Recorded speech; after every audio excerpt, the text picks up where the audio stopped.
undercarriage down now, and on final approach, that excellent display flown by Captain Bolkow-Blohm, Deputy Commander of the first flight of Fighter Squadron 11 Rovaniemi, the other Hornet wing being based at Kuopio Risala. Recently the Finnish Hornets have been pretty hard at work around their airspace. Russian Air Force activity really popping up in those parts over the Gulf of Finland and the Baltic Sea, and several times the Finnish Hornets have been called upon to scramble after those aircraft. So they're touching down the Finnish Air Force A-18C Hornet.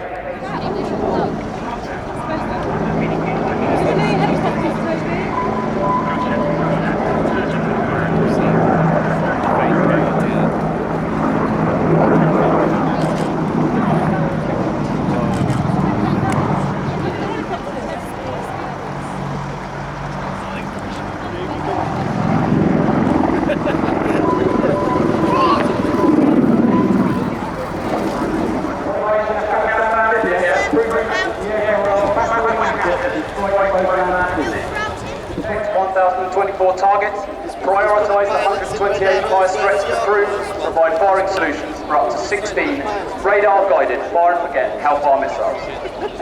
The aircraft can sit behind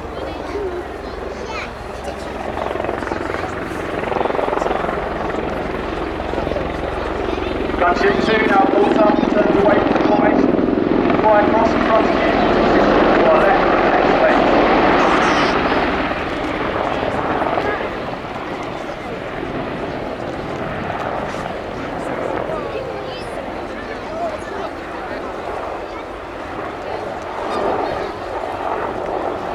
Meanwhile, Gunship 1 on the right is flying a turning quick stop manoeuvre. The aircraft is showing off their hot performance while talking through the weapon systems on the Apache. If you look at the pylons on the outer part of the aircraft, that is where the Hellfire missile launches. Each launcher can carry 4 missiles and enables up to 16 to be carried on each helicopter. The Hellfire has 2 different modes of guidance, laser or radar. The laser-guided variant flies to the laser beam fired from the aircraft, whereas the radar-guided one is fire and forget. Located under the nose of the aircraft is a 30mm cannon. This can fire 10 rounds a second out to distances over 4 kilometres. The pilot wears a monocle over their right eye, which they can use to aim and fire the gun. See being waved around now. On the very front, you can see the Apache's sighting unit. This allows the co-pilot gunner to find targets by day and night using up to 127 times magnification. Above the ladies and gentlemen, we're almost at the end of today's attack helicopter display, but for more information, you can follow us on Twitter. They approach towards the centre of the airfield.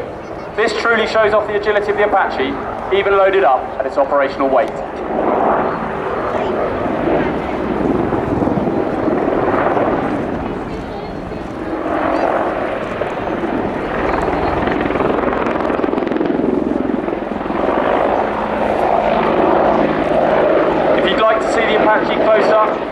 Learn more about the aircraft and meet some of our team, please come and see the Apache static display over by the adrenaline zone to the western end of the show today. You can also visit the Army Air Corps recruiting stand. Make sure you keep your cameras ready, we still have one last explosion for you.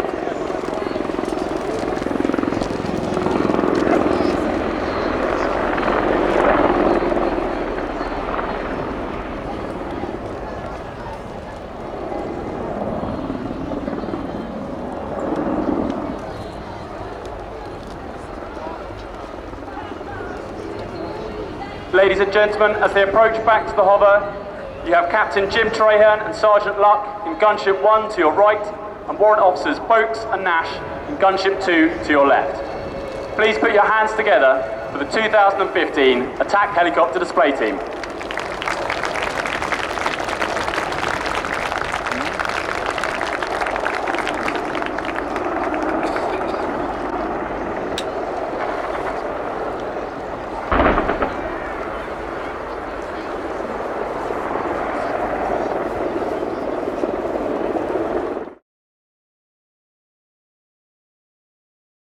Past with 3 different wing sweep angles to show you the variable geometry, the swing wing characteristics of the Tornado. 300 knots on this first pass at 500 feet with wings swept at 25 degrees.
Tornado as it goes past. Look at the back of the aircraft where the jet pipes are, and you'll see some what's called thrust buckets.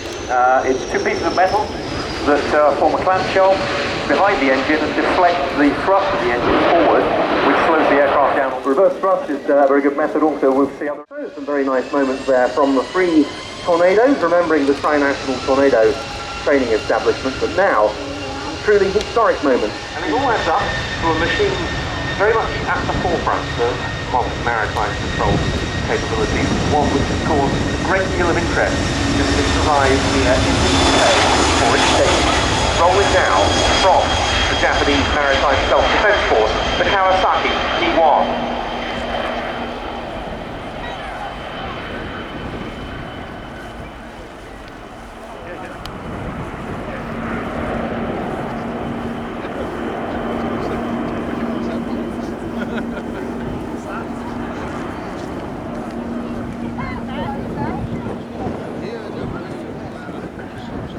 So an impressively short takeoff there from the P-1, which comes to us from aircraft of this type with long range and endurance, given the extent of the country's territorial waters and the number of island territories.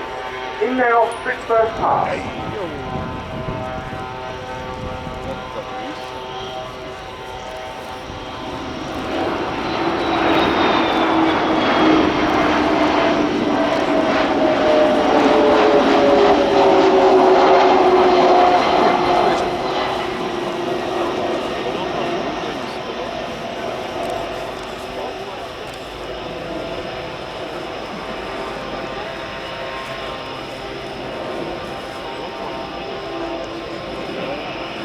You might have seen the weapons bay open on that orbit, and a good demonstration there. Last pass was at about 155 knots.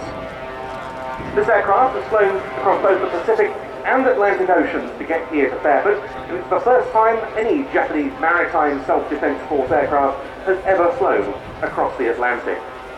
Well, a faster flypast coming up now, the P-1 coming in again from our right, this time up to 250 knots.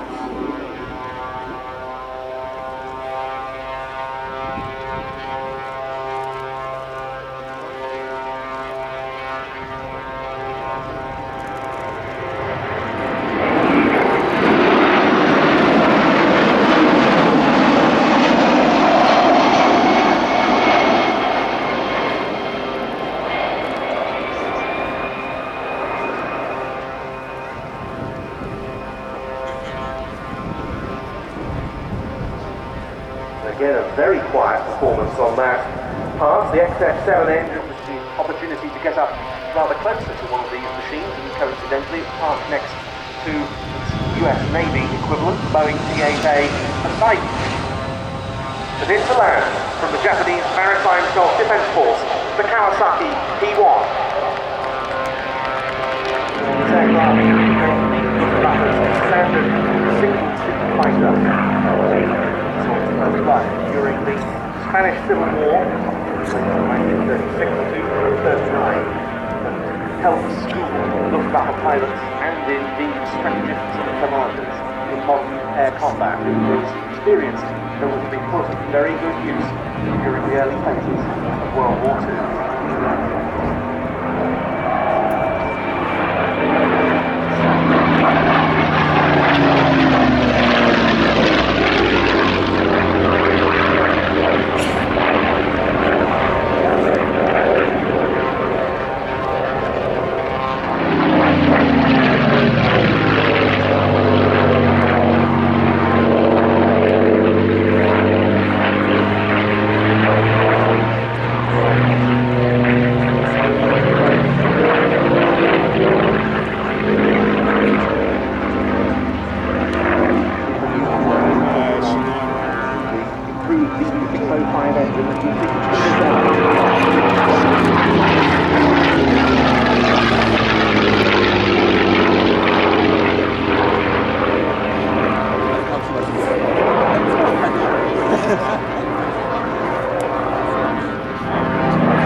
Facing back onto the runway, quarter foul in Bf 109, not the aeroplane to land. Facing barrier, Woodvale. 3 will hand it over.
Anniversary commemoration.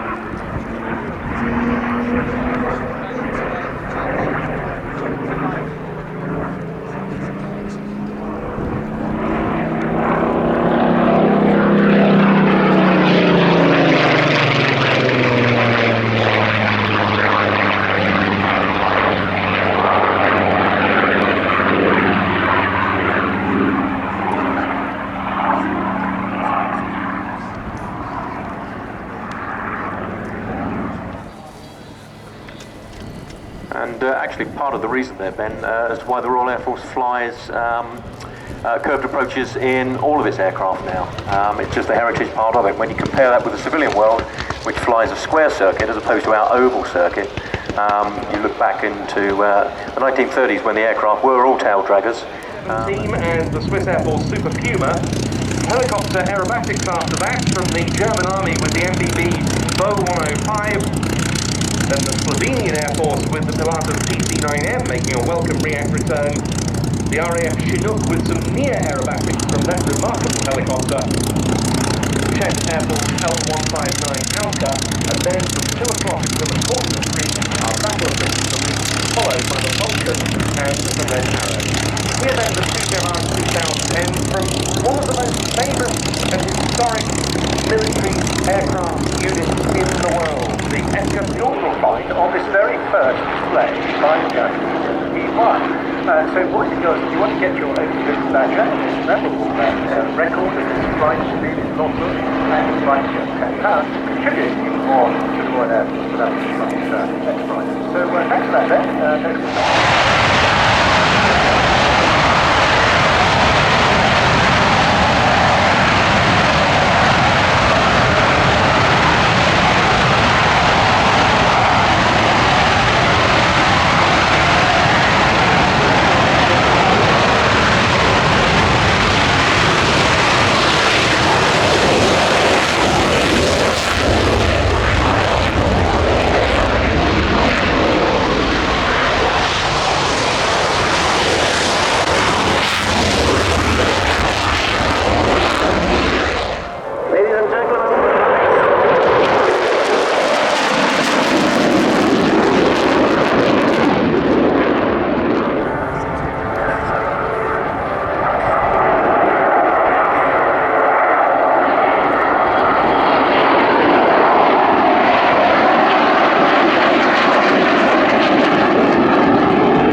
gentlemen, the Ramex Delta in front of you.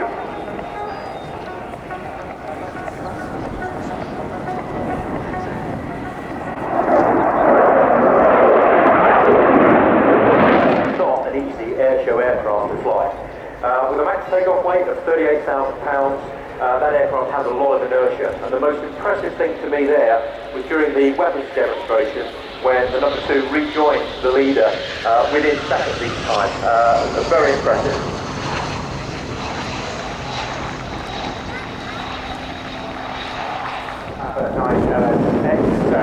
Please return to the car as soon as possible. There are several issues with that car at the moment. A white hybrid Papa 9 LSX. Thank you. Thank you, George. Well, we turn now to the rotary world, but in a really quite exceptional guise. Look out to the right, the next...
in the Marine Corps, Ospreys, 2 pilots and 2 flight engineers, and it's also got terrain-following radar to assist in the low-level environment that's so important for special ops work. 58 Special Operations Wing at Kirtland Air Force Base in New Mexico started crew training for the 2 Flugmuseum aircraft.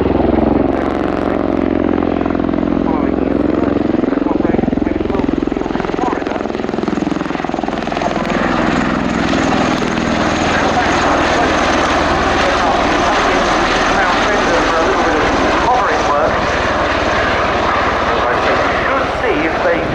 Yesterday on the rear ramp, that ramp-mounted machine gun, because this is a very versatile aircraft. There are all sorts of discussions going on as to future capabilities for the Osprey. Boeing are looking at a gunship version, and they've carried out testing of rocket and missile armament. The Osprey is next to our tanker is another possibility. Ospreys are used by the US Marine Corps Presidential Transport Squadron H-1 to carry support personnel and members of the press corps. And the Osprey is now being procured for the US Navy to replace the C-2 Greyhound as its COD carrier onboard delivery platform, keeping the US Navy's aircraft carriers resupplied.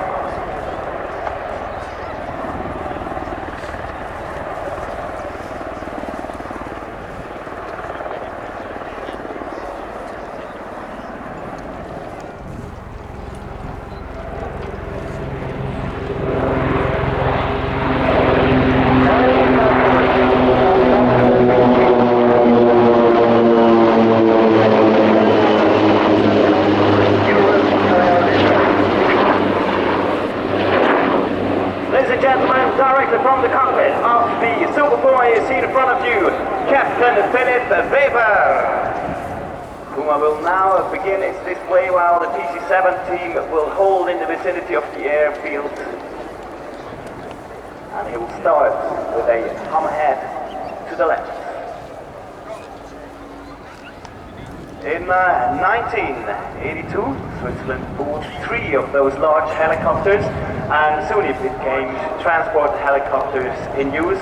And what those 2 fellow pilots here are going to display is how powerful this large helicopter in a very tiny airspace is. As I mentioned, Captain Philip Weber, he's the assisting pilot, and pilot flying today is Captain Jan Schweitzer, so a real Swiss name for a Swiss pilot.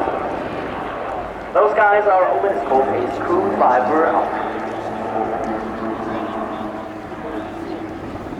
So, soon after we bought all those helicopters, obviously we started to use a new dual program. What you see here is a Cougar. All those helicopters are based on the Puma. This was the Cougar. Third version we have now in a massive searchlight for search and rescue duties during night, and a helmet-mounted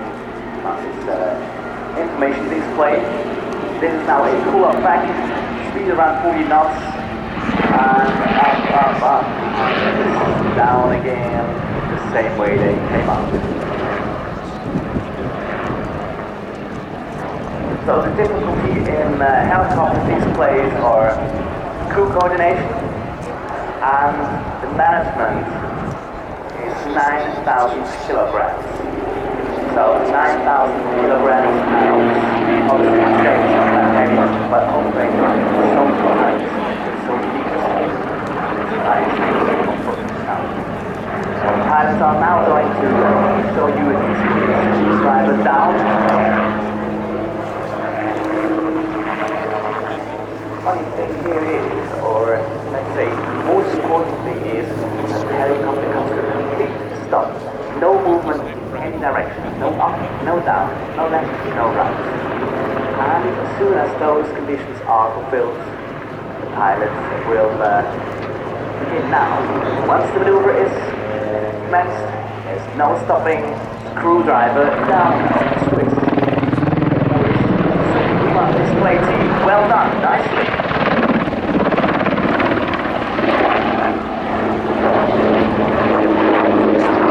Helicopter is powered by two engines, which one with 1,357 kilowatts, very powerful engines. You see here, with this maneuver they nearly become astronauts. 0G now. It's called the Pilatus.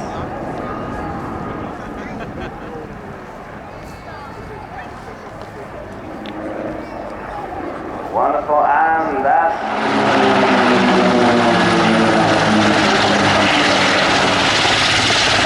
the next question.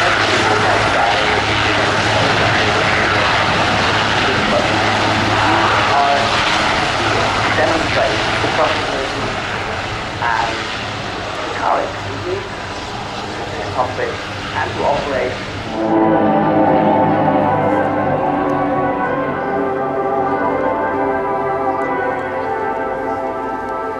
Our aim is to show a dynamic, precise and elegant display for you here, ladies and gentlemen, in our Swiss colors, red and white. And so this formation is called Bf and Vulcan. So two formations within 1 360. Sorry, not one and beginning, 3 formations. Position at its best.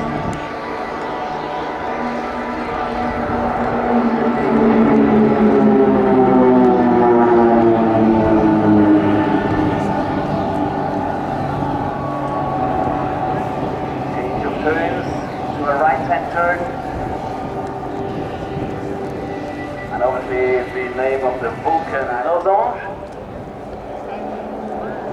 Difficult formation to fly because for the rear pilot there is one landing wood slot in the middle missing. And it's empty. So please get to Losange.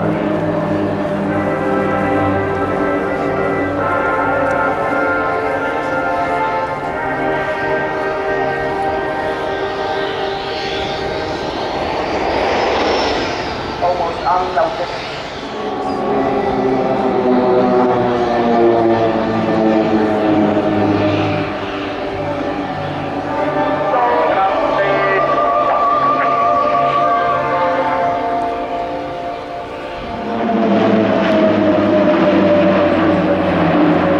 Here the big team, formation RIAT.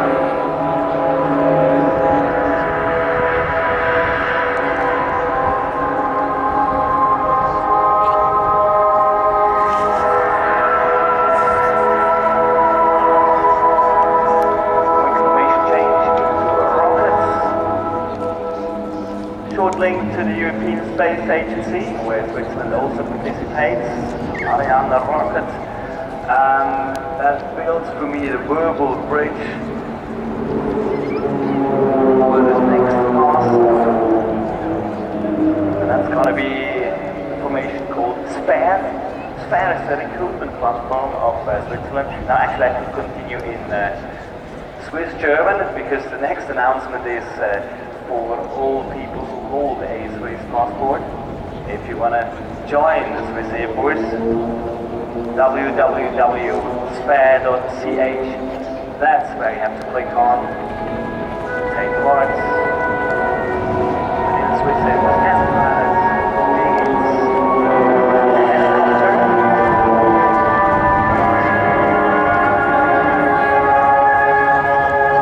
And here you go, close tunnel of the Swiss Air Force PC-17.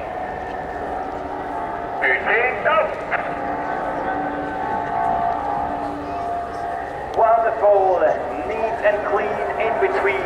Thank you very much, Christoph Schneider and the big team in landing configuration. Good opportunity for a perfect shot.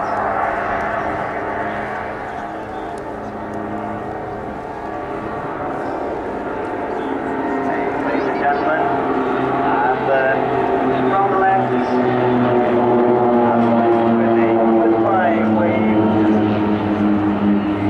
waving with the wings. Thank you very much, Basel. Yeah, like with the Super Puma before, good times, flying, having fun. He's catching up with the team, and the microphone into the cockpit of the #1 aircraft. Ladies and gentlemen, could I please have your attention as I have a security message for you. The organisers of the Royal International Air Tattoo have taken appropriate security measures to ensure your safety whilst at Fairford. Off the cage. Was that a little bit windy? From the man beast. Yes. Well, we are only small little platforms to land on. Each one. So the first one is to cross into the second. Let's get the back one. There's number 21. Then it's the Synchro pair from the RAF, Synchro 75. From the German Army, the Messerschmitt-Bolkow-Blohm, full 55 P-1.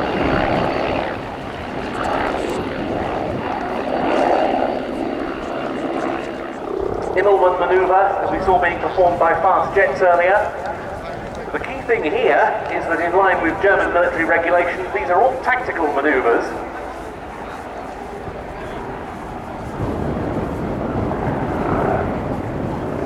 And now we see a signature of the Bull 105 displays, transcribing a circle with the nose high in the air.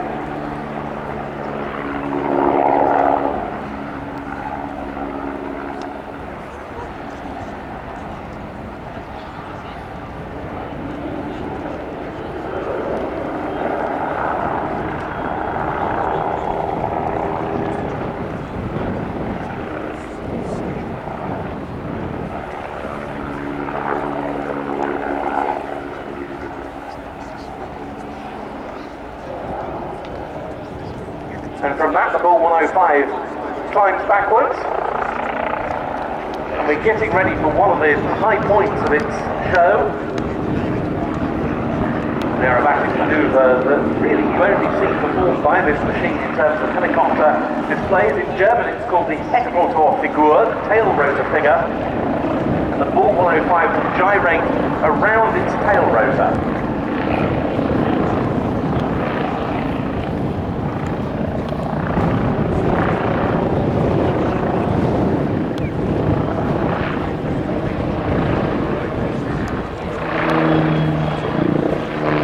Very impressive indeed. From this instructor pilot from Training Center C of the Heeresflieger Waffenschule, the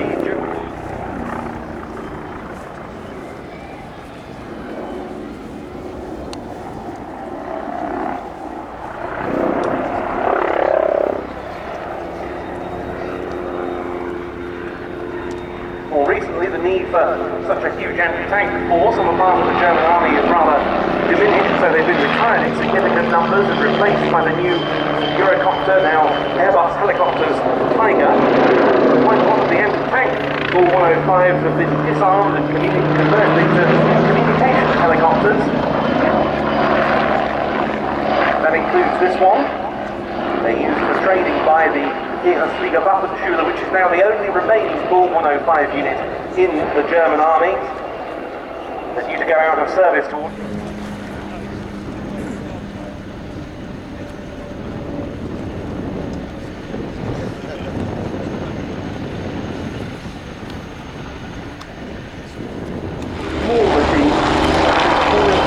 the roller coaster. 6 degrees nose down, he's going to run in, pick up as much speed as he can to give us a nice high arc to the roller coaster.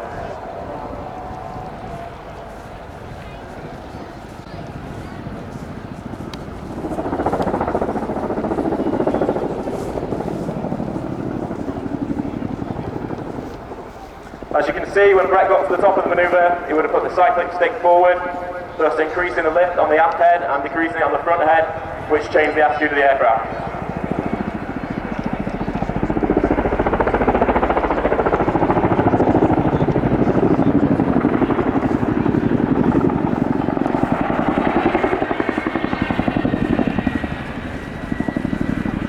After his linking wing over, Brett will do one of my favourite manoeuvres, and it's actually one of the manoeuvres that are more operationally relevant to the Chinook. It's called the nose down foot stop.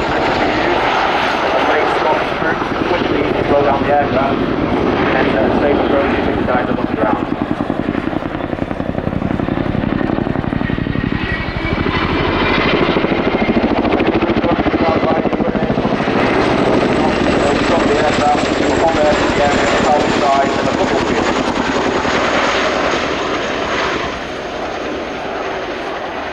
This reduces the aircraft's time going slow, which in hostile territory is a very dangerous time for the aircraft.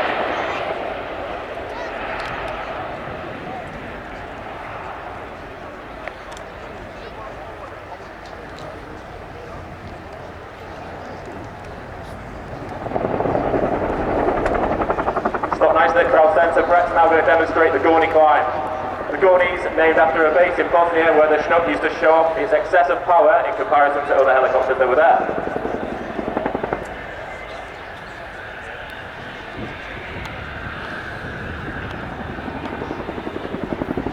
At approximately 1,000 feet now, the crew are going to get the nose down and do the spiral descent.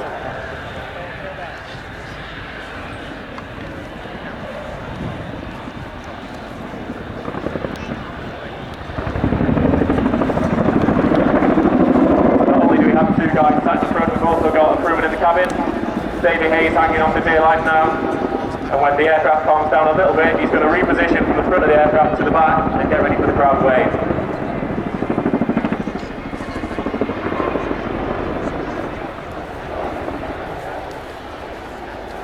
So right about now, Sergeant Davey Hay will be unflipping the last 10 years. The aircraft for today's display weighs approximately 15 tons, even nice and light for the display. So we remove most of the roll kit and normally going to move it down the cap.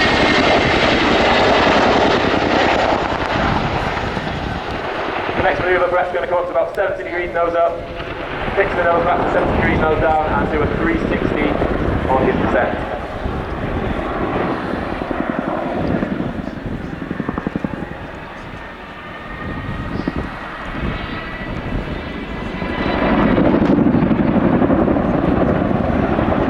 The aircraft comes out this descent, they're going to try and take up as much speed as possible from the ground right, and they're going to run in for what we call the 360 wing over. The aircraft's going to about ground centre, we'll do an offset wing over, and hopefully we'll get the place back.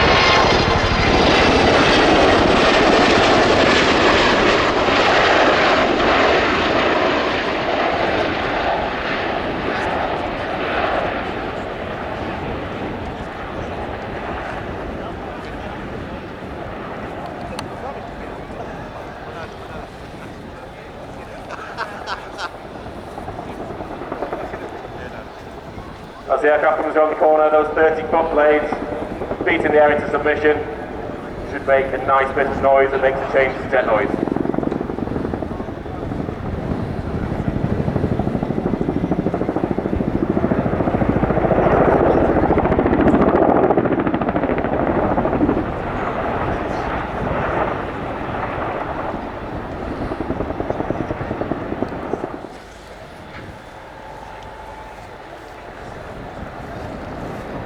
As the aircraft departs over the shoulder, giving a big wave and a big cheer for the 2015 Royal Air Force Chinook display team.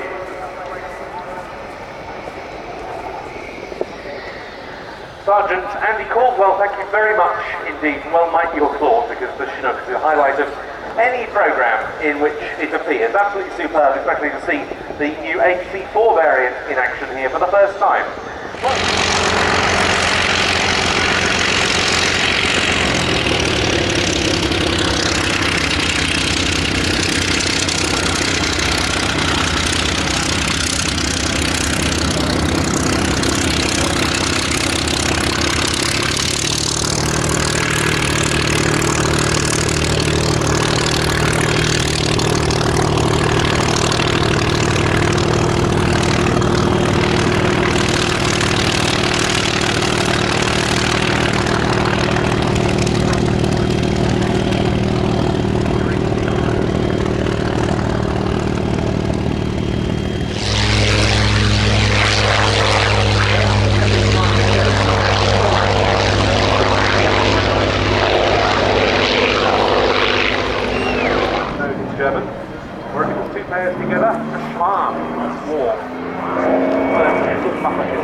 And the Friedrich that held sway during the Battle of Britain. Of course, they weren't the only significant Luftwaffe fights of the period.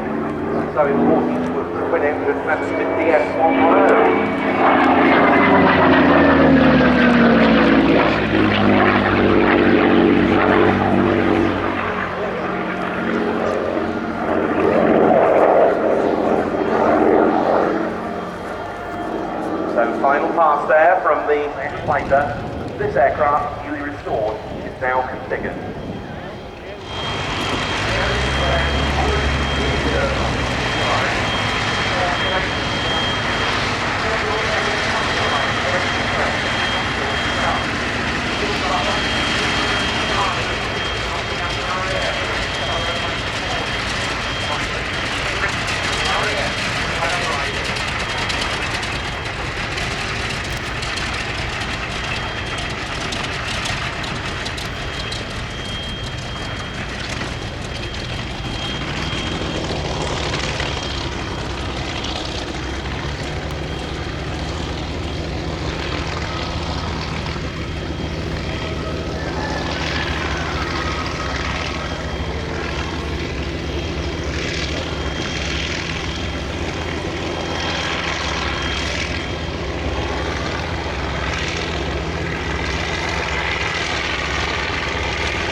airshow season, a new restoration that made its debut at its base at IWM Duxford in May, and we're delighted to see it back here at RIAT for the first time in any years.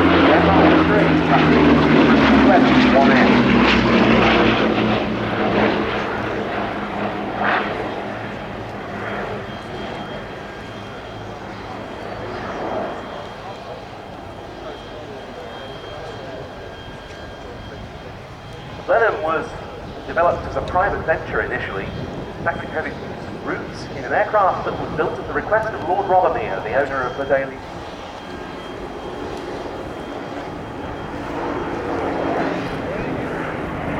The decision was taken to adapt it as a new light bomber. Orders for the RAF of the Blenheim Mark I, first being delivered to number 114 Squadron at Whitton near Huntingdon in March 1937. It replaced the Hawker Hines biplane light bomber. An indication of the progress made was that the Hines top speed was 186 miles an hour, that of the Blenheim was 260.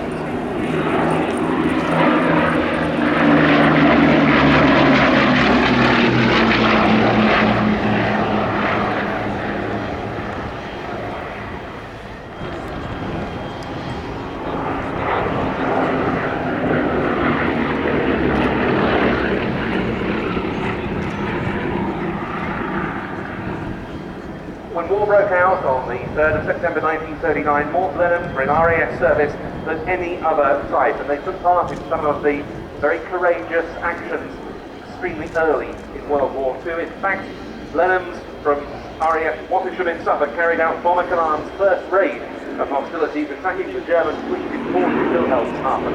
Their losses were grievous. That rather set the tone.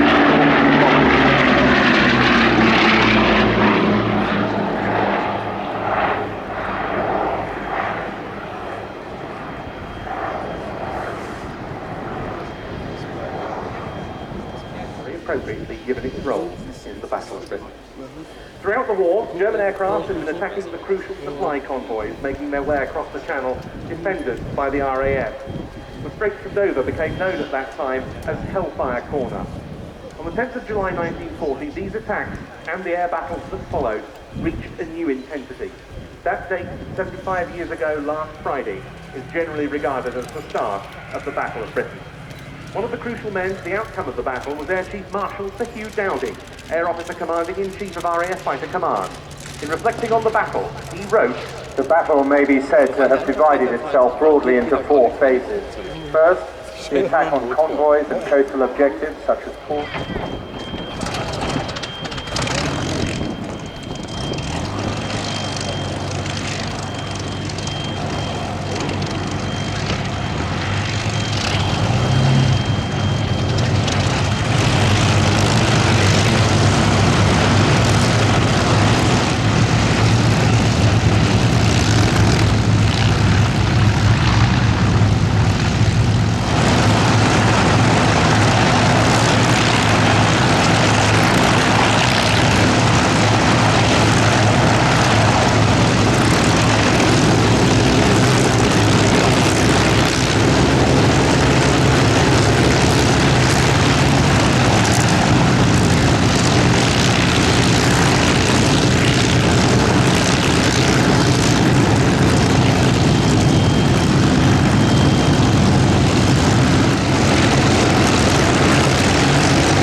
This one, from the 14th of July 1940, was broadcast by correspondent Charles Gardner.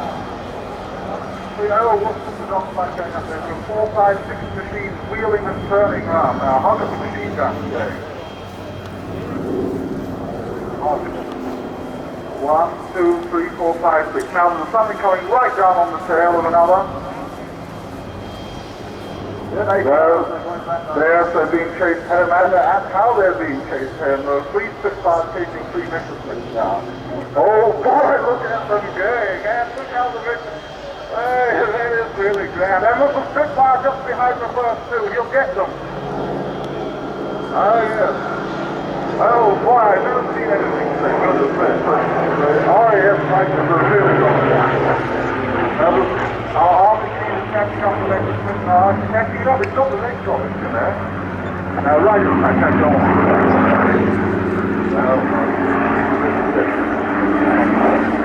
But I think something different is going to happen to that first Messerschmitt. Obviously here we see the roles reversed as during the first part of their display the sharp on the tail of the Spitfire.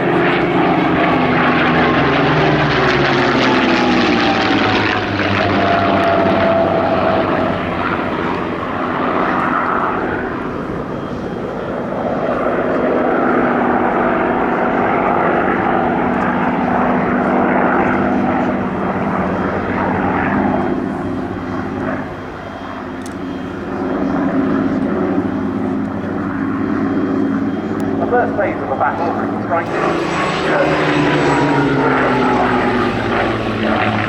He would take the lead on the head-on attack, which we hope will get there before whether or not not down on the run.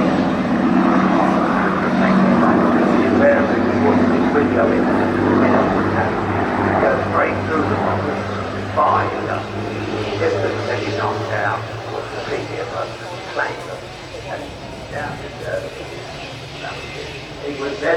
You'd then be attacked by the England knight and in matter of looking after yourself then. I'm really for yourself then.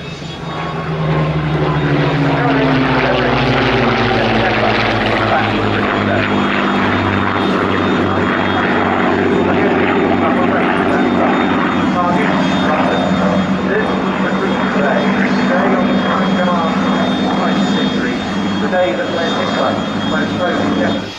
No wonder we remember the many, thousands more of them, the ground troops, the support personnel, the strategists, the scientists, the men and women in the aircraft factories, the people who were equally instrumental in achieving victory. No wonder we pay this tribute today.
Pilots from the Finnish Air Arm of the Royal Navy, also represented at the show, played their part, say nothing of the other RIAT command.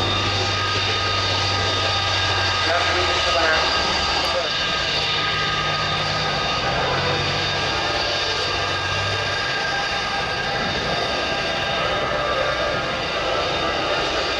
down.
All of whom took the salute during our formation flypast.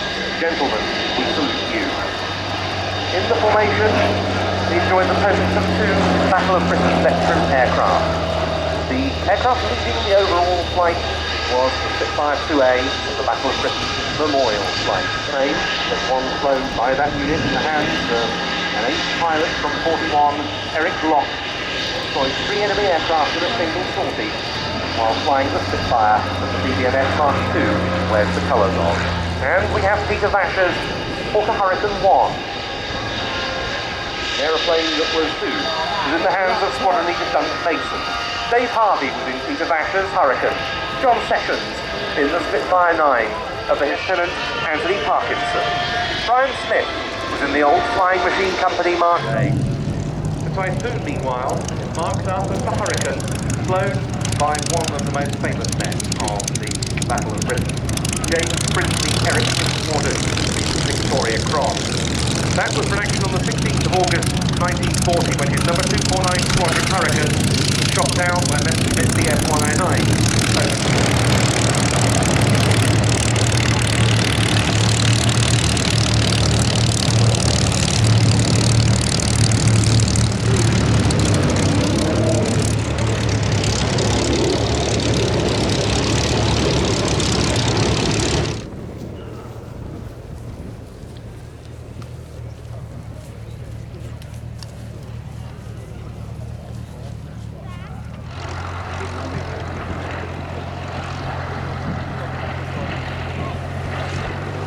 And here they come, everybody.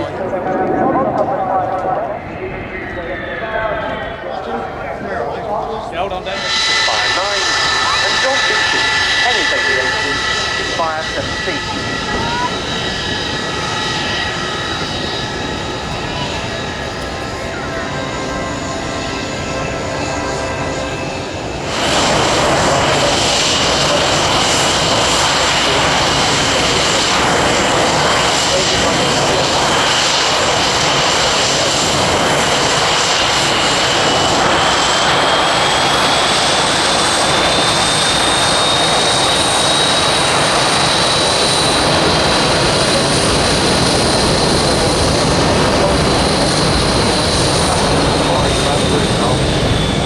First field during the Battle of Britain came on the 12th of August, followed by a second one on the 13th of August, close to Messerschmitt 109.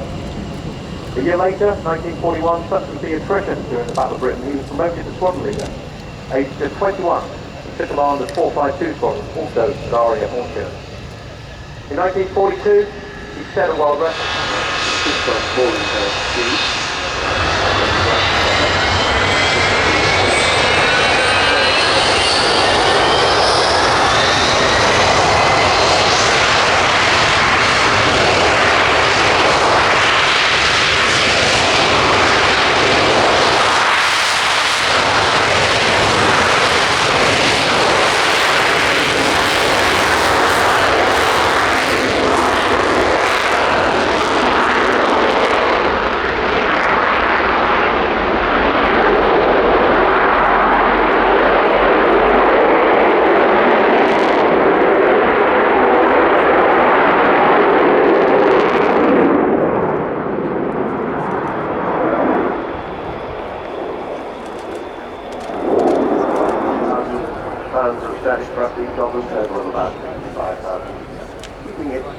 less than that. By the wonderful Roy Chadwick, who also designed the Lancaster and the Anson, great Avro aeroplanes. So as Kev brings the Vulcan in along the runway, along the display line, I'm looking to see him.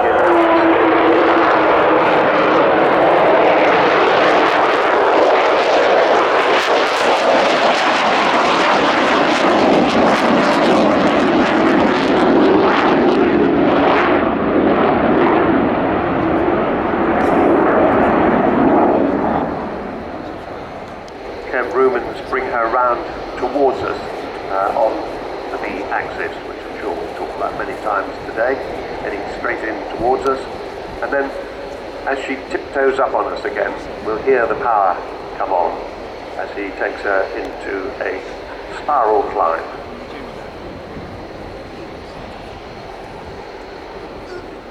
Vulcan first flew in 1952, only 11 years after the first flight of the Lancaster. Look at the two of them together and you think they come from different centuries. Not a bit of it. Designed by the same team.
That aircraft, 607, is now static at RIAT Wellington.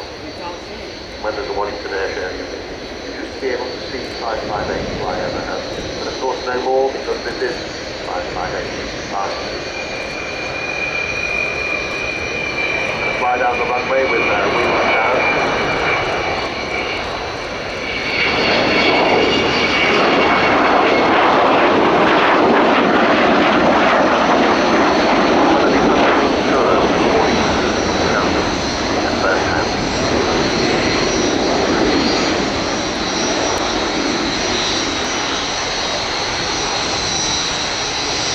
There you see the undercarriage going up, the wheels tilt back, the undercarriage, main undercarriage leg fold forward to the native undercarriage bay.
Nowadays it just contains the names of lots and lots and lots of people who have contributed so wonderfully to keeping this grand old lady flying.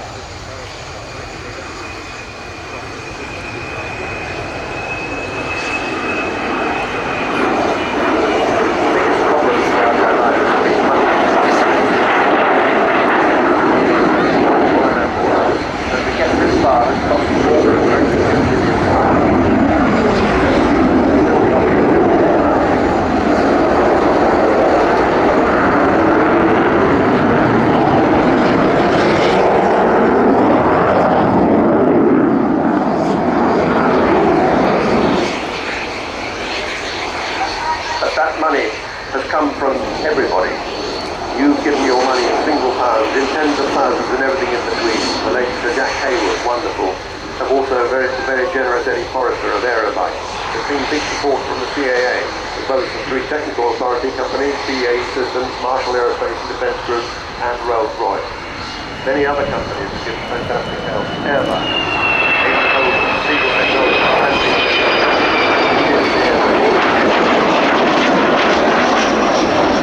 three technical authority companies that will finally bring Vulcan's illustrious flying life to a close.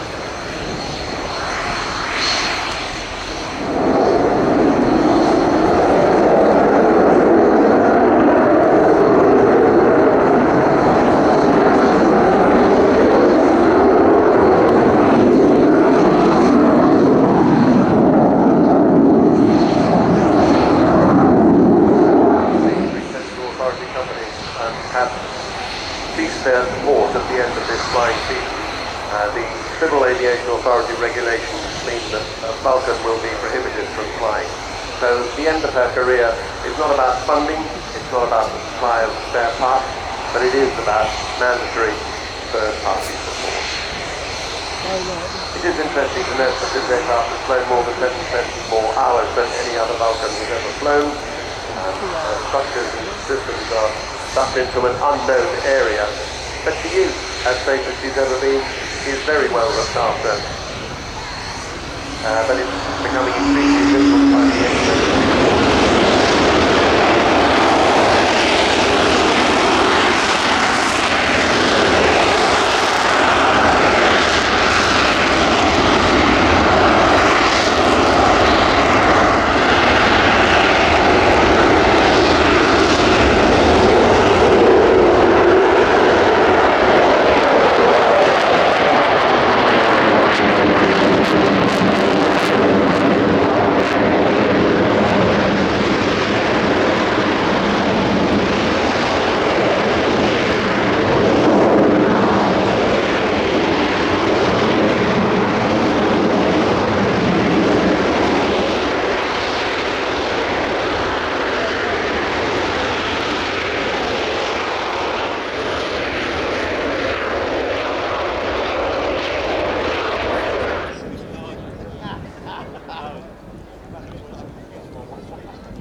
The angle of the red forks, the red arrows, exactly matches the angle of her wings. It's a perfect combination. If by any chance you can't the rest of the season, and of course, as the season goes on, she's ramping up more and more displays as people discover that she's not going to be there after October. So she's going to have a very busy season. So consider a donation from your mobile. You want to text the letters and figures BULC 155. That's BULC 155 for the 15. That's £5. What you're going to give, and you text it to the number 700. savour your last moment, if you're not going to any other air shows this year, of seeing this magnificent aeroplane. It's the great Dr. Seuss, the man who wrote The Cat in the Hat and Other Grinch Stole Christmas, said, "Don't cry because it's over, smile because it happened. Or if you can't manage that,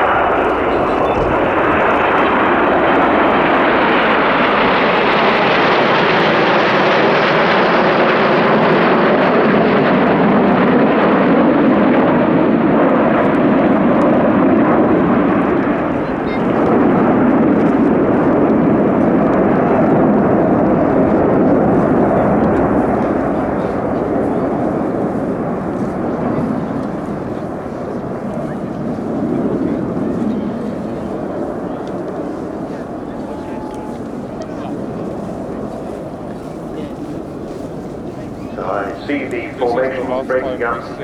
Falcon is departing from the Red Arrow's magnificent formation.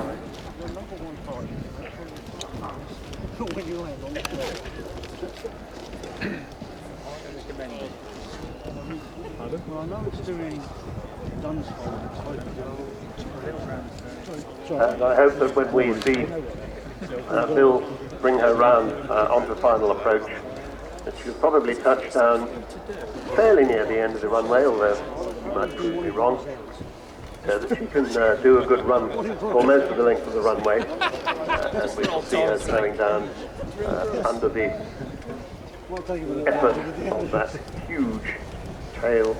She flew by with at Yeovilton with a C Vixen and 2 Vampires, the V fighters, and that formation won the prize at Yeovilton for the best fixed wing display. So here she is, doing quite a fighter-like approach, a continuous turn onto finals. If you're looking closely at her, you'll see she's got her air brakes out, those big things that stick up top and bottom of the wing. And Bill's got her lined up with the runway and descending gently on the glide slope.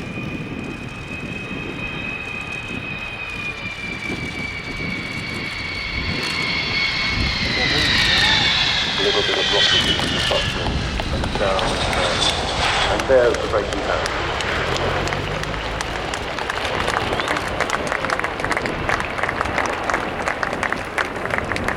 So, there she is.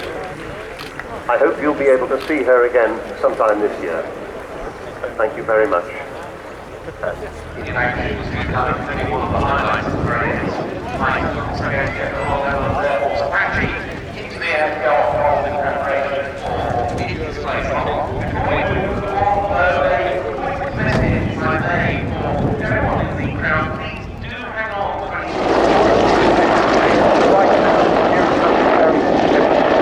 in the form of a high helicopter. Ready orders back. Welcome back.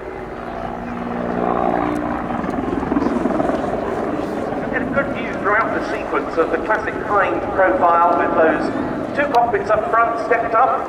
The gunner sits in front, the pilot in the raised position behind.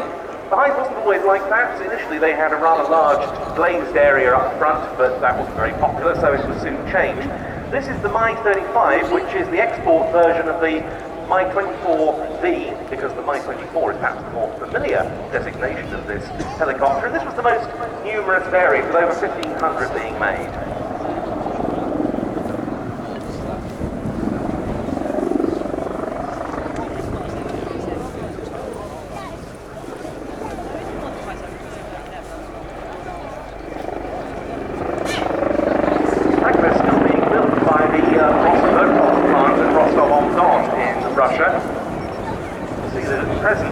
Undercarriage on this Czech Hind is retracted. Well, the modern ones being built, which are rather weaponry at their disposal.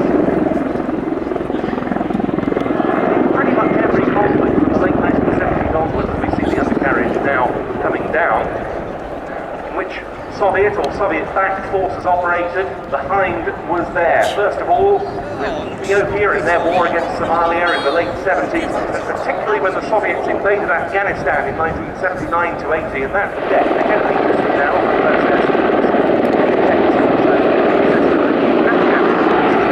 operations, like them a number of times, as well as assistance in pilot training. Just 17 of them are in use now with the 221st Helicopter in multinational exercises, not least the NATO Tiger Meets, of which the 221st Helicopter Squadron is a regular participant in.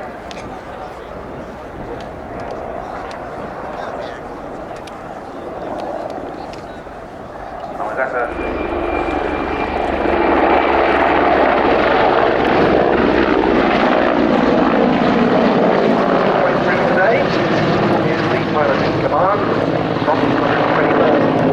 Squadron, ready to get Major Jan Valinski. So on board today, co-pilot, that's the first class firing up off. 45 video,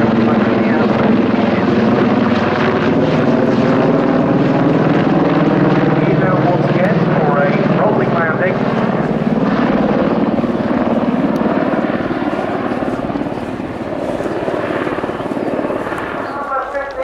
Royal Air Force Aerobatic Team.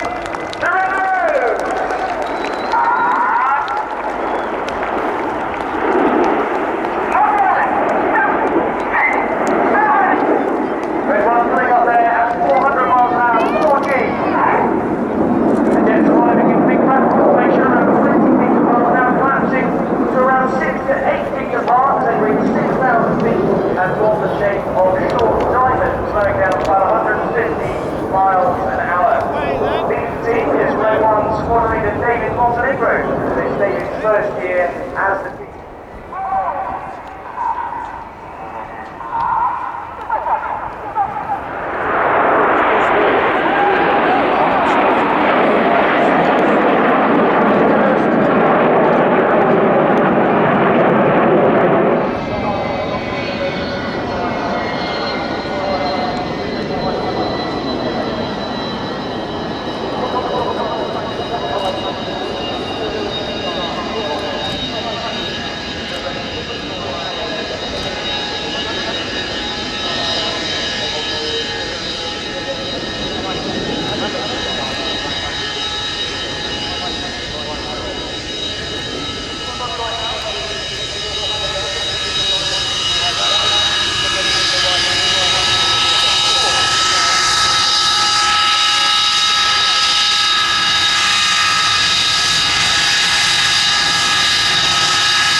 back in the line are the 6, 7, 8 and 9. Their collective name is Dippo. Dippo is the name of the gentleman who first led the Pac 4 aircraft when the Ramex started flying their 9-foot displays officially in 1968. So Enid and Dippo, and I'll be talking you through their various manoeuvres as we run through the second part of the Ramex display. We're about to roll out directly ahead. Definitely time to get your cameras ready. The smoke is about to come on. Slingshot out the front. Look to your right 45 degrees above the yellow Sea King helicopter to find Enid. And touchdown. The wings of Enid dropping down to form an inverted V shape.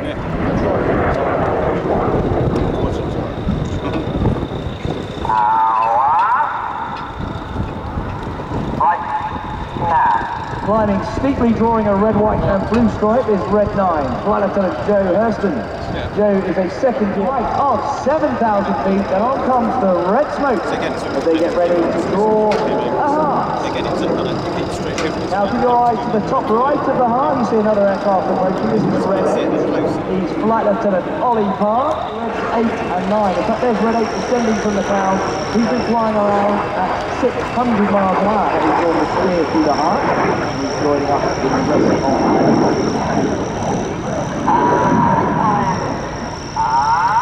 Red 1 pulls them up at 4G in a 7-ship Vixen formation.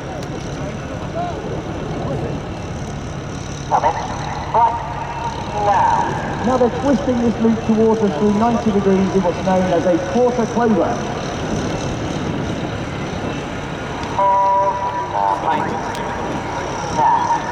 Now get your cameras ready.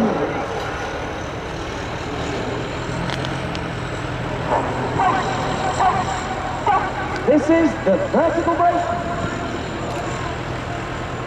Now the white person's going to do another. Yes, we're ready to roll with another of the most impressive performers in this weekend's programme. We really are seeing performance today in flying terms, and here's another aircraft that we've seen displayed at the airport on several previous occasions, but this year we've seen it so far, especially Sturgis. It's now in Royal Air Force service as the first example of the Airbus P-1, designated by the RIAT, arrived at Bristol Blenheim last autumn, and you can see it in the second display, and that aeroplane has won the Concours d'Elegance for the best presented static aircraft in the static part here at the RIAT 15. Well, we're now going to see an example demonstrated by the aircraft manufacturer, Airbus Defence and Space, with really maneuverable aspects of performance. Yeah, this aircraft is going to be the mainstay of tactical to strategic airlift for the Royal Air Force for the next 25 years. We now have 3 aircraft. The first one is to come into service in November last year, having got its initial release to service into RIAT usage about a month previous to that. Incremental capability increases are going on all the time in this aircraft. Very soon it will have an aeromedical evacuation capability, parachute dropping, low-level container delivery, and ultimately return to somewhere in the Middle East with easily be stopped at over a friendly country. So, rolling now, the Airbus A400M, the Atlas.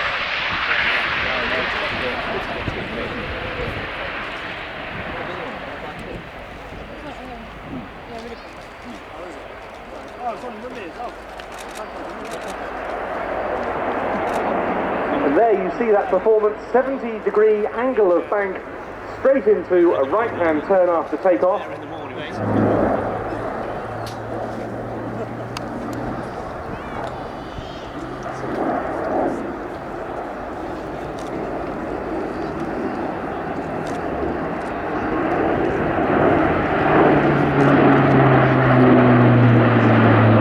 A400M took to the air on the 11th of December 2009, and nowadays the testing continues in parallel with the entry into service. The first production delivery of an A400M was to the French Air Force in 2013, Turkish Air Force, the RAF, the German Luftwaffe and the Royal Malaysian Air Force have also taken delivery.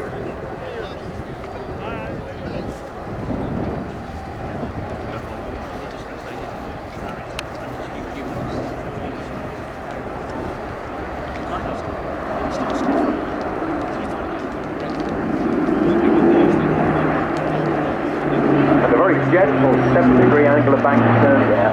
This aircraft capable of 90 degrees angle of bank whilst loaded and 120 degrees of bank during a wing over. It really will do things that a large aircraft just wasn't supposed to do. Its capability is being expanded all the time, as Mark said, this year as part of a test program for the first time, because the A400M can also be used as a tanker. One of these aircraft from the test fleet has refueled a pair of fast jets in the shape of Spanish Air Force Hornets. Undercarriage is down now for this class.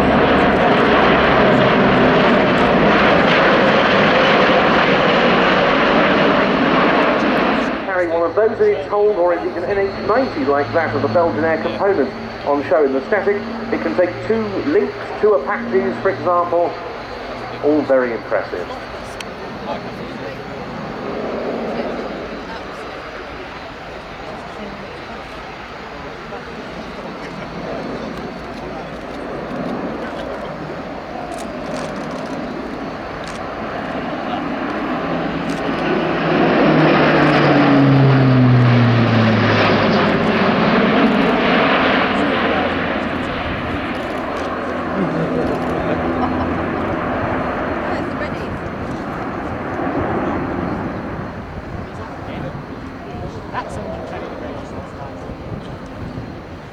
That's the first opportunity to see it at 90 degrees angle of bank. And at the end of this pass, it will pull up into a 120 degree bank wing over.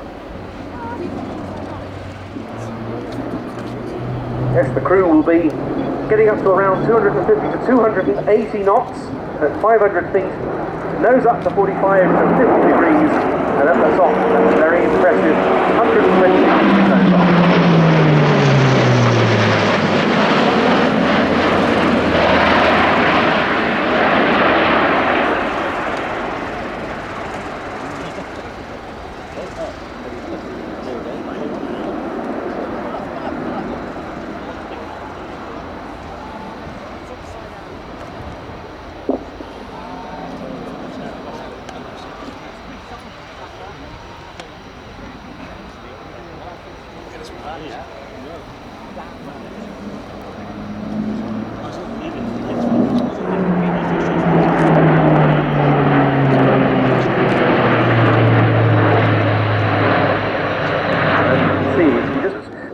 Firing solution upon it. Yes, all the best airlifters have had a good degree of agility. The Hercules was no exception. Even the venerable old C-47, the Dakota, could in the right circumstances be indeed. Well, now coming in for a short field approach, we'll see reverse pitch being applied on the 4 TP400s. The aircraft in the hands of a crew from Airbus Defence and Space, captained by British test pilot Anthony Flynn, and his co-pilot for the displays this weekend, Eduardo Curiel Tormo, backwards under its own steam. Do go and see the Atlas C1 from Bryce Norton in the static park.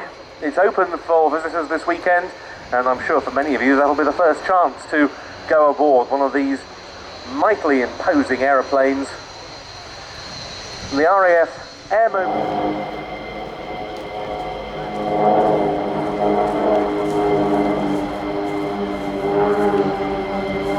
Example, it looks very different and it puts on a very good show indeed, courtesy of the Hellenic Air Force F-16 demo team, Zeus.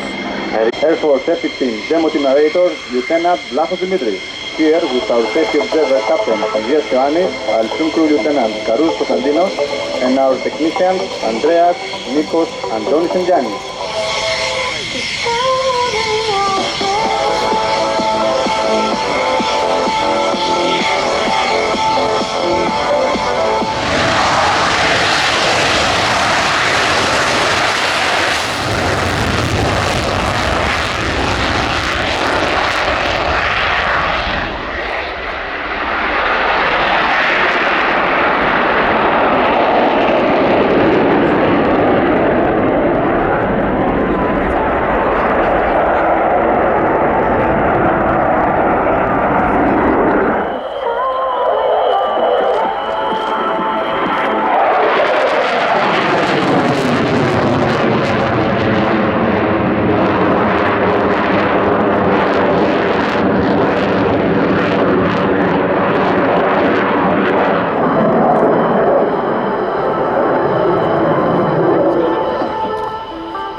On your right.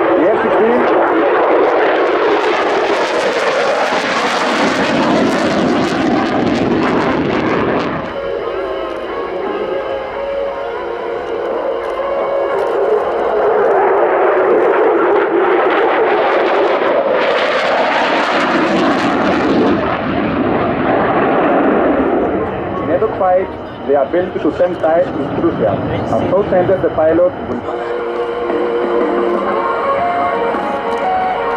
coming from the right, in the 90s.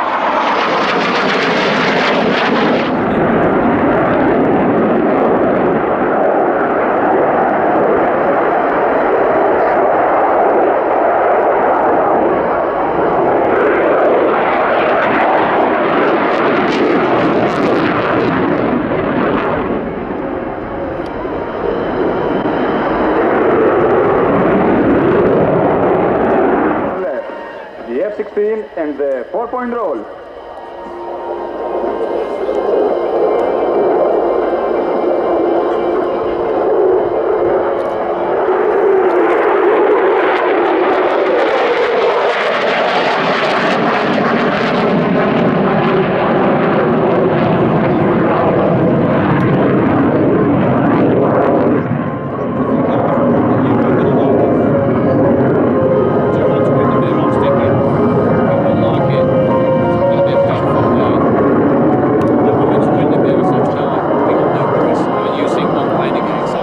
Cameras ready. The pilot will exhibit the F-16's fly-by-wire flight control system, which allows it to perform the following maneuver on the left cap and the right.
Thank you very much indeed. Great to see the Hellenic Air Force taking part in the flying display at the Air Tattoo for the first time, and also the first time we've seen a display from a Block 52 plus F-16 with those conformal fuel tanks, which really make the aircraft look very different from the early that's about to put on a gloriously smoky and punchy display with the Mikoyan Jurovic MiG-29, the Fulcrum, the T-Timon Martin Turbo tank.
But modulating the power in this 4.360 degree turn.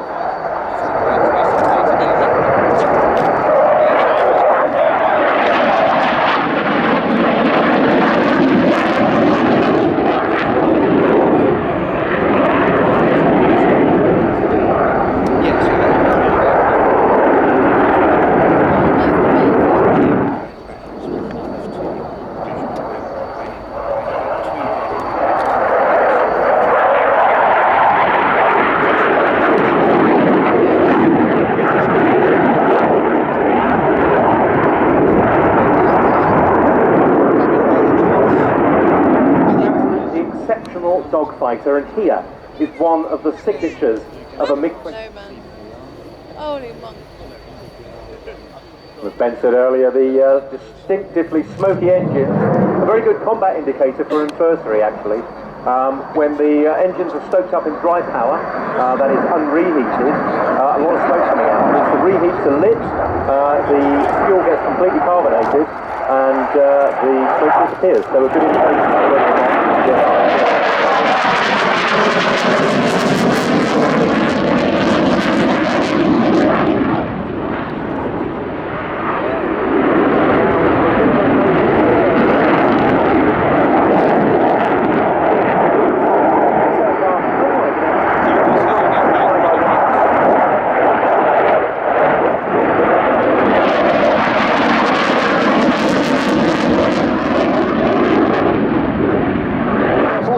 from the first tactical squadron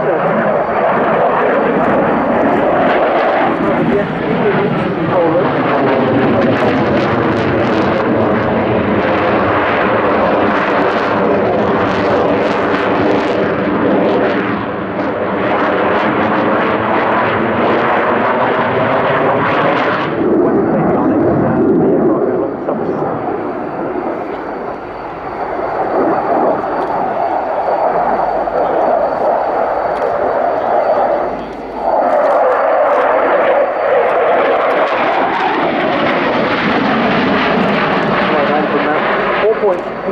Roll, the fulcrum, give it its NATO reporting code name.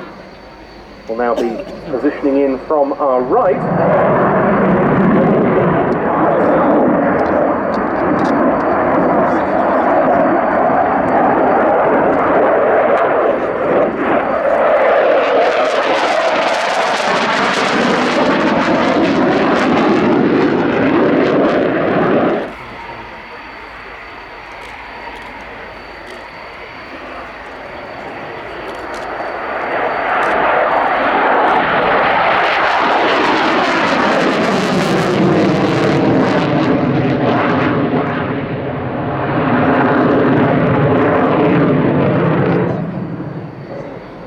Now due to come back in along the main display axis,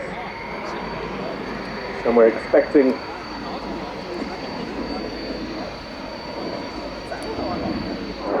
slightly out of sequence here. I think he's being a little bit flexible with the wind and the weather. Yes, there is a little bit of lower cloud that's just drifted in of late. So the undercarriage is down. So this is for a touch and go, or maybe a low overshoot. Low overshoot.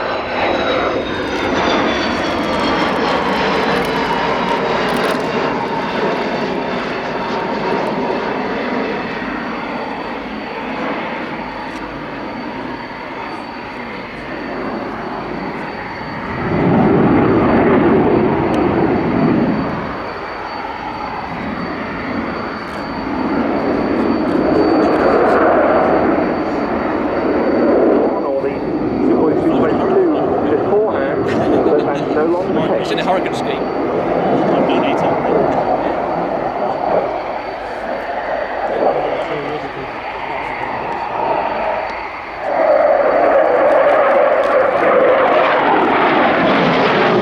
Very nice well there.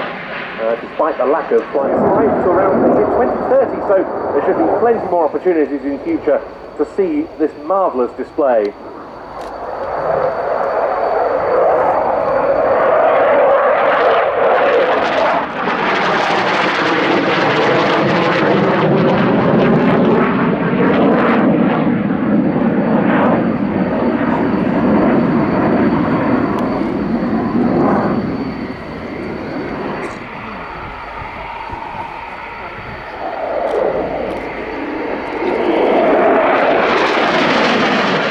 Certainly been a very potent Cold War adversary.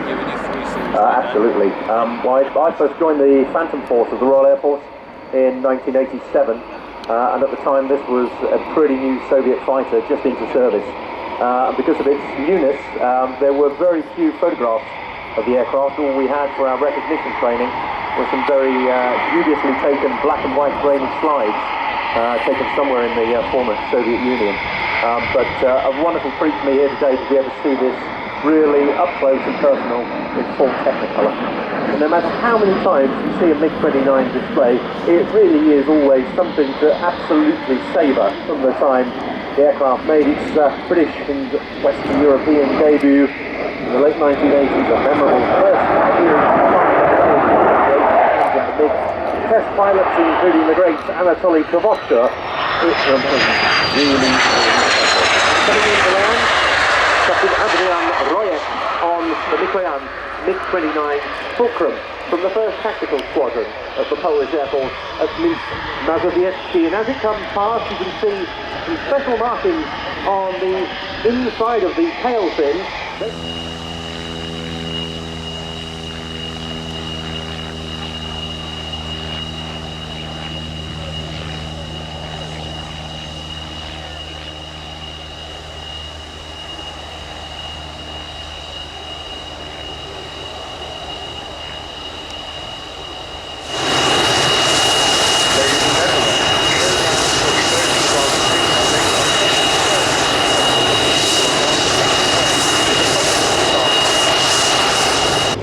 Navies will tell you that 70% of the Earth's surface is covered in water. Armies will tell you that 30% of the Earth's surface is covered by land. But more importantly, Air Forces will tell you that 100%. The UK has always relied on the skill and professionalism of the men and women who serve in the Royal Air Force. Whether countering increasingly sophisticated and diverse military threats or delivering humanitarian assistance in disaster rooms, securing the skies and demonstrating air NATO allies or coalition forces is committed to providing frontline protection from aerial threats. And that is a very appropriate lead-in to the display we're about to see rolling first the Battle of Britain Memorial Site, Supermarine Spitfire PR.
separation between the pairs. There's been close company earlier in their sequence, but formation landing not really a practical possibility. Spitfire into land first.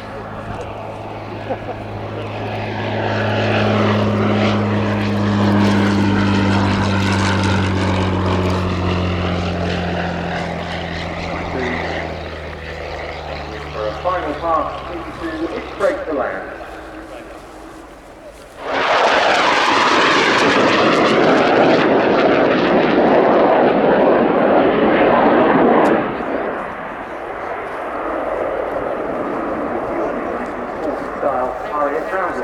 On the Typhoon surface is a very active colour-scheming piece of battle anniversary year, and there are further specificated Typhoons from various frontline RIAT squadrons now flying the type in the second half.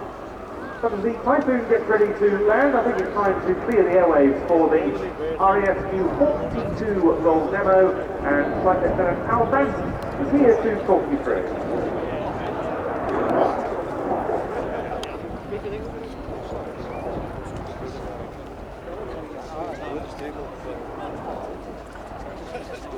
And Libya. The aircraft is here operated by 4 squadrons based at Royal Air Force Valley on the Isle of Panavia, North Wales. This is one of the largest military bases and the biggest subset base in the world. The Hawk T2 is the final stage of training before a student pilot like myself progresses to a T2 roll demo. Position is back on the south side open, ready for tomorrow's display.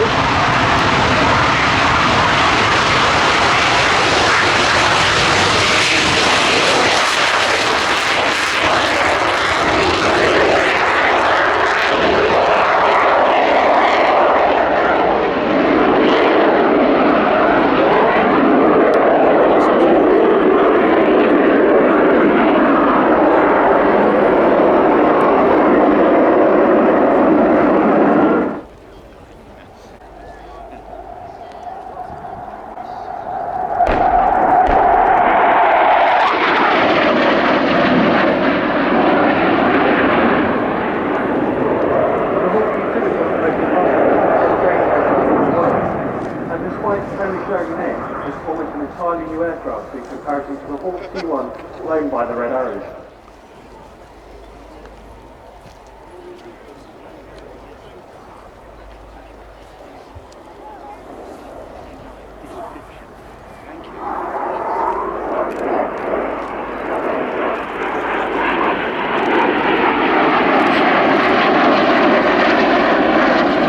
Configuration of the Hawk T2 whilst in close formation.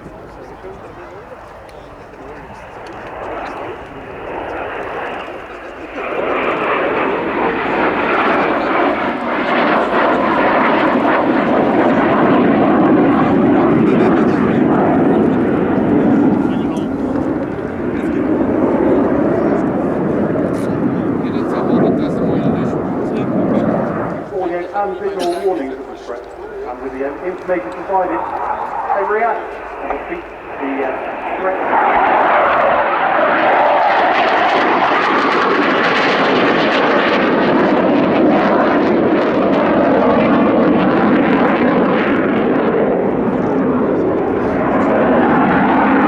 Students alone while flying the Hawk T2.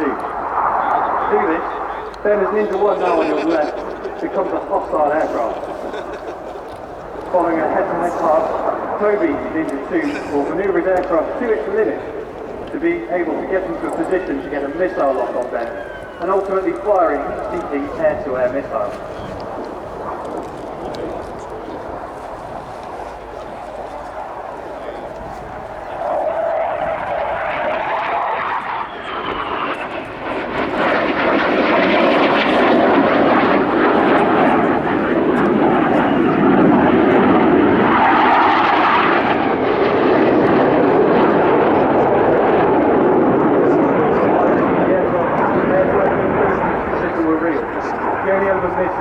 targets today. Worked very hard for hostile aircraft and missile pressures, so tow down pressures in from gunner.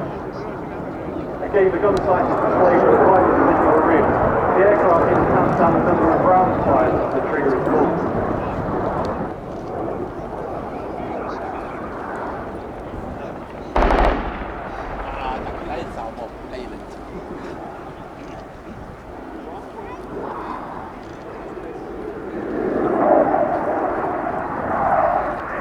This will then demonstrate the awesome power of the Hawk TC as they depart in a vertical departure.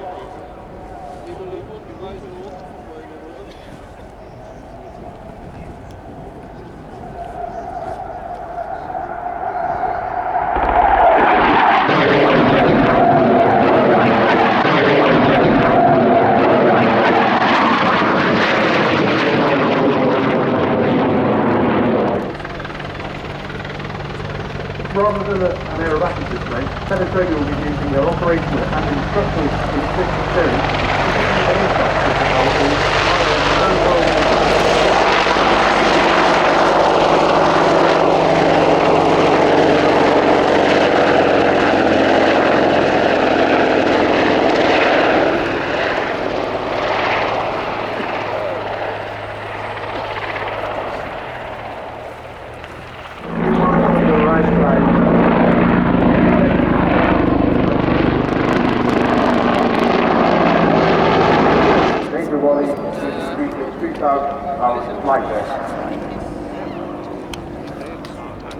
We're now setting up for a jet bomb.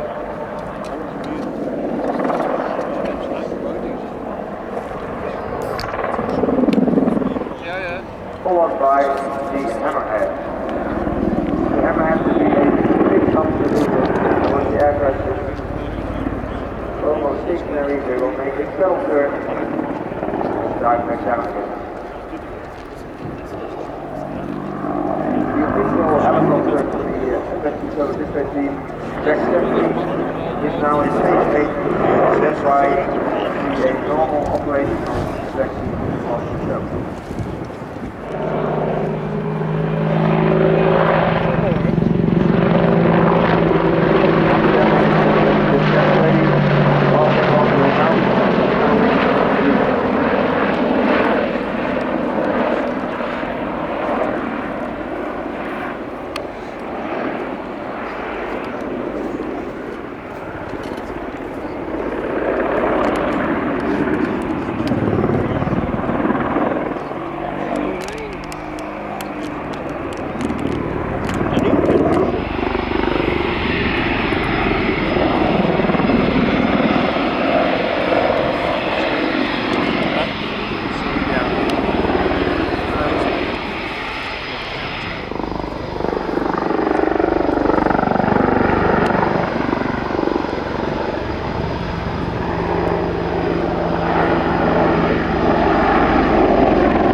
Good afternoon, Fairford, and indeed welcome to the 2015 Royal Air Force Maritime display.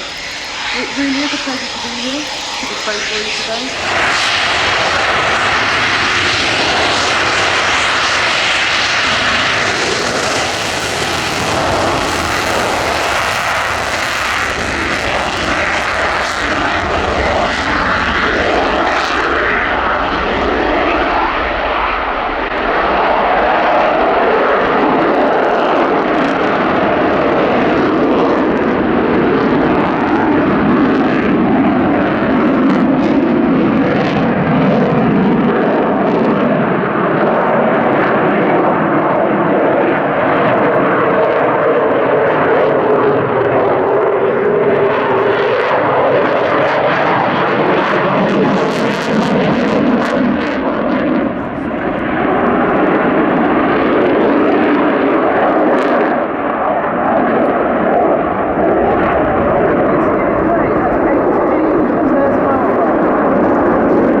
and turns away from the crowd.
Ladies and gentlemen, it has been a pleasure to display for you here today. We're really lucky to be able to give you a full display.